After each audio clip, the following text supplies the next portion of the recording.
अभी को खाना बनाने के लिए तो सीढ़ियां चढ़नी पड़ेंगी। पल्लवी अनुपमा का मजाक उड़ाने लगी। असल में अनुपमा बौनी है और इस घर में उसकी नई नई शादी हुई है। 5 साल की उम्र के बाद से अनुपमा की हाइट नहीं बढ़ी। उसे लेकर उसके माता पिता बहुत परेशान थे। पता नहीं शादी कैसे होगी इसकी। इसे कुछ सिखाओ, वैसे ही ये बौनी है, कुछ तो खूबी होनी चाहिए इसमें। आदमियों के दिल का रास्ता पेट से होकर गुजरता है। अनु बेटी चला खाना बनाना सीख ले। तब से अनुपमा खाना बनाना सीखने लगी और समय के साथ साथ वो खाना बनाने में माहिर हो गई। उसके हाथ का खाना खाकर हर कोई उंगली चाटने लगा। वाह अनु बेटी, कितना अच्छा खाना बनाती है तू। देखना तेरी शादी किसी अच्छे घर में होगी। और अनुपमा बड़ी हो गई। उसके लिए बहुत मुश्किल से रिश्ता आया। लड़का भी बौना था, इसलिए लड़के वाले अनुपमा को घर की बहू बनाने के लिए राजी हो गए। लड़के का नाम राजेश था। राजेश से अनुपमा की शादी हो गई। अनुपमा के माता पिता गरीब थे। उनके पास मिट्टी का चूल्हा था, इसीलिए अनुपमा को खाना बनाने में तकलीफ नहीं होती थी। लेकिन ससुराल आकर अनुपमा ने देखा कि ये तो मॉडर्न रसोई है। उसका हाथ गैस के चूल्हे पर पहुंच ही नहीं रहा है। ये देखकर उसकी ननद हंसने लगी। बौनी भाभी, लगता है आप खाना नहीं बना पाओगी। तभी उसकी सास जानकी आई और बोली, खाना नहीं बना पाएगी मतलब? खाना बनाने के लिए ही तो इसे लाई हूं मैं। माँ जी मैं खाना बना लूंगी, लेकिन मेरे हाथ ऊपर तक नहीं पहुंच रहे हैं। ठीक है, मैं तुझे एक कुर्सी लाकर देती हूँ, उसके ऊपर उठकर खाना बना। जानकी ने एक कुर्सी लाकर दी।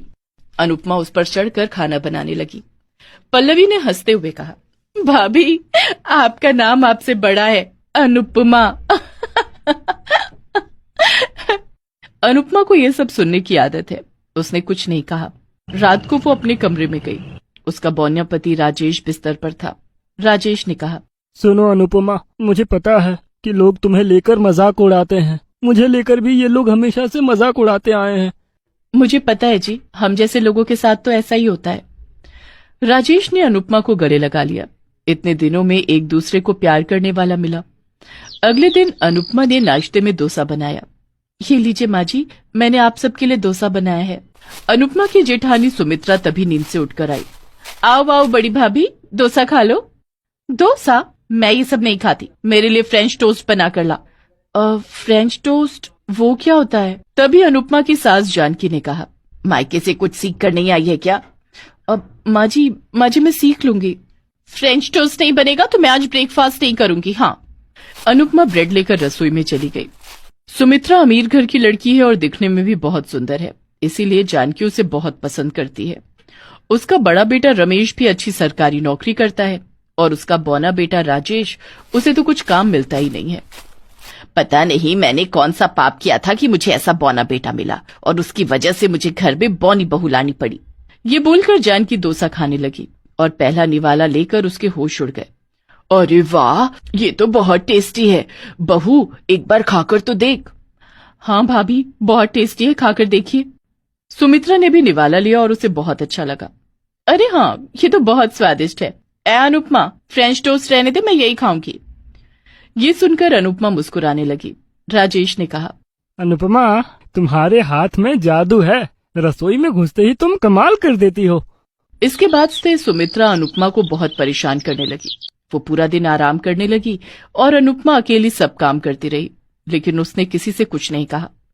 एक दिन जानकी का बड़ा बेटा रमेश आया और बोला, माँ, मुझे नौकरी से निकाल दिया है, मैं बिजनेस करना चाहता हूँ, मुझे जमीन जायदाद का हिस्सा भी चाहिए। रमेश के मन में पाप था।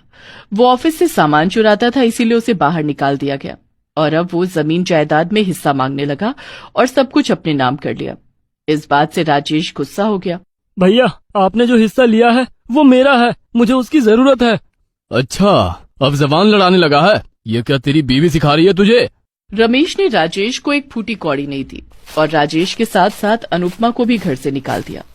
जानकी ने कुछ नहीं कहा। इन दोनों से पीछा छूट जाए यही अच्छा है, इसे तो बचपन में कहीं फेंक देना चाहिए था। अनुपमा और राजेश बेघर हो गए। अब क्या करें अनुपमा, अब तो हम मर जाएंगे। नहीं नहीं, आपने ही तो कहा था कि मेरे हाथों में जादू है, मैं खाना बनाऊंगी। लेकिन कैसे? हमारे पास तो फूटी कौड़ी नहीं है। चिंता मत कीजिए, मेरे पिताजी ने शादी के वक्त मुझे एक सोने का हार दिया था। मैंने ये बात किसी को नहीं बताई, नहीं तो जेठानी मुझसे ये भी ले लेती। अरे वाह, तुम तो बहुत शातिर हो अनुपमा। अनुपमा ने उस हार को बेच दिया और उन पैसों से एक ठेला खरीदा और दोनों मिलकर उस ठेले पर फास्ट फूड बेचने लगे। उन्होंने ठेले को नाम दिया बॉनी बहू की रसोई। अनुपमा खाना बनाने लगी और राजेश उसकी मदद करने लगा। आइए आइए, स्पेशल बॉनी बहू के हाथ का खाना खाइए। लोग आने भी लगे और खाने भी लगे और सभी को खाना अच्छा भी लगने लगा। अरे वाह, इतना स्वादिष्ट खाना! क्या तुम हर रोज मेरे ऑफिस में दोपहर का खाना डिलीवर कर दोगे? हाँ हाँ, क्यों नहीं। देखते ही देखते बॉनी बहू की रसोई बहुत फेमस हो गई।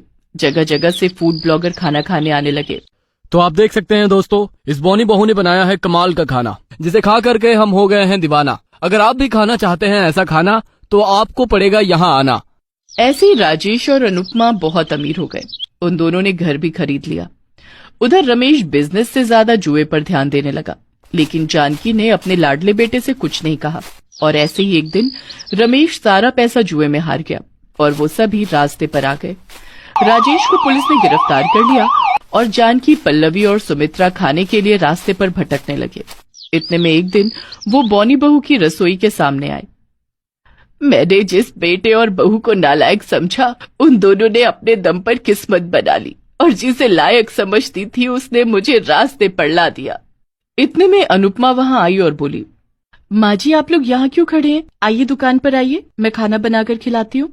अनुपमा ने तीनों को खाना खिलाया। तीनों ने अनुपमा से माफी मांग ली। अनुपमा ने कहा, कोई बात नहीं, गलती तो सबसे होती है। आप हमारे परिवार हैं, आज से हम सब एक साथ रहेंगे। तुम महान हो अनुपमा, तुम महान हो। हम सब तुम्हारी रसोई में काम करेंगे। इसके बाद सभी एक साथ रहने लगे। सभी एक साथ रसोई में काम करने लगे और ऐसे ही बॉनी बहू की रसोई बड़ी होती गई। बॉनी बहू ने दिखा दिया कि मेहनत का फल मीठा